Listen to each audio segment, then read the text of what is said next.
జనసేన పోటీ చేయబోయే ఆ స్థానంలో వార్ వన్ సైడ్ అయిపోయిందా? రాష్ట్ర వ్యాప్తంగా జనసేన శ్రేణులు ఆసక్తిగా ఎదురుచూస్తున్న ఆ నియోజకవర్గంలో మెజారిటీ గురించే చర్చ జరుగుతోందా?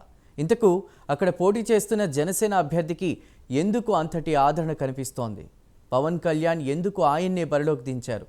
అసలు ఆ నాయకుడిలోని ప్రత్యేకతలేంటి? ఇంతకు అది ఏ నియోజకవర్గం?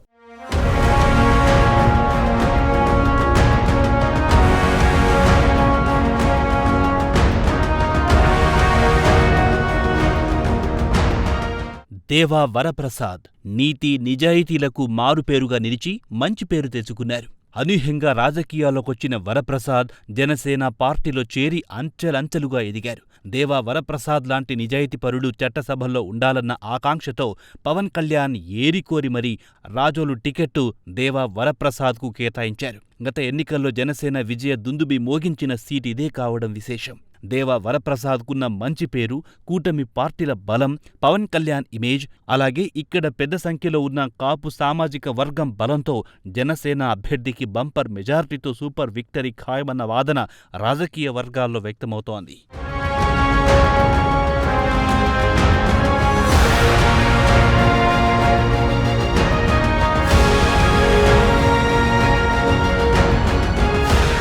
రాజోలు నియోజకవర్గంలో జనసేన బలంగా ఉంది. ఇక్కడ పవన్ అభిమానులెక్కువ. అన్ని కుల మతాలలోనూ పవన్ అభిమానుల బలంతోనే గత ఎన్నికల్లో ఇక్కడ జనసేన గెలిచింది. ఇప్పుడు జనసేన బలంతో పాటు టీడీపీ బలం, బీజేపీ బలం తోడవడం, అలాగే దేవా వరప్రసాద్కున్న క్లీన్ ఇమేజ్తో రాజోలులో వార్ వన్ సైడ్ ఖాయమన్న వాదన సర్వత్రా వ్యక్తమవుతోంది.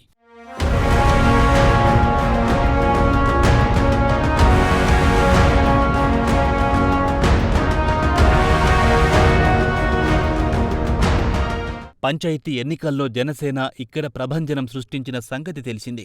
పలు గ్రామ పంచాయతీలను గెలుచుకున్న జనసేన బలంగా తన సత్తాను చాటిన విషయం తెలిసిందే. ఇక ఈ ఎన్నికల్లో కూటమి అభ్యర్థి దేవా వరప్రసాద్కు భారీగా రెస్పాన్స్ వస్తోంది.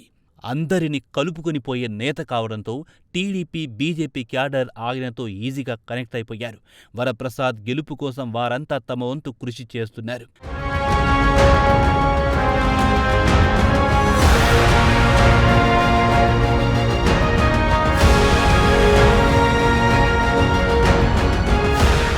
దేవా వరప్రసాద్ గురించి ఇక్కడ ప్రముఖంగా చెప్పుకోవాలి. ఎందుకంటే ఆయన్ను ఏరికోరి మరీ పవన్ బరిలోకి దించారు.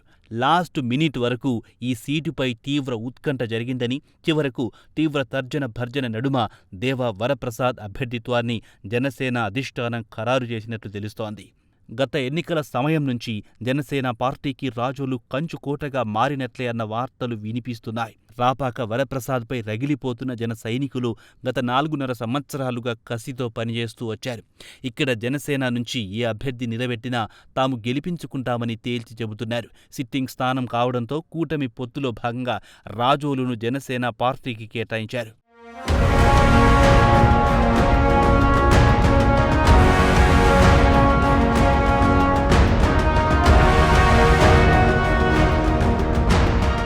జనసేన ఒంటరిగా పోటీ చేసినప్పుడే ఇక్కడ జనసేన గెలవడం, ఈసారి కూటమి బలం తోడవడంతో భారీ మెజార్టీతో జనసేన గెలుపు ఖాయమని కళ్ల ముందే కనిపిస్తుండటంతో పార్టీలో ఆశావహుల సంఖ్య పెరిగిపోయింది. కానీ నియోజకవర్గంలో సర్వే చేపట్టిన జనసేన అనూహ్యంగా దేవా వరప్రసాద్ను ఎంపిక చేసింది. దేవా వరప్రసాద్ రిటైర్డ్ ఐఏఎస్ అధికారి, చంద్రబాబు గవర్నమెంట్లో కీలక అధికారిగా పనిచేశారు. ఇటు పవన్కు అత్యంత సన్నిహితుడుగా ఉంటూ జనసేన జనవాణి కార్యక్రమాలకు ఇన్ఛార్జిగా కూడా వ్యవహరించారు.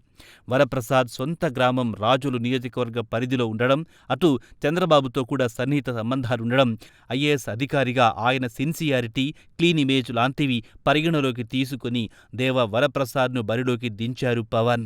దేవా వరప్రసాద్ జనసేన పార్టీని రాజోలు నియోజకవర్గంలో మరింత యాక్టివ్గా చేశారు. మరి దేవా వరప్రసాద్ ఎంత మెజార్టీతో గెలుపు జెండా ఎగురవేస్తారో తెలియాలంటే వేచి చూడాల్సిందే.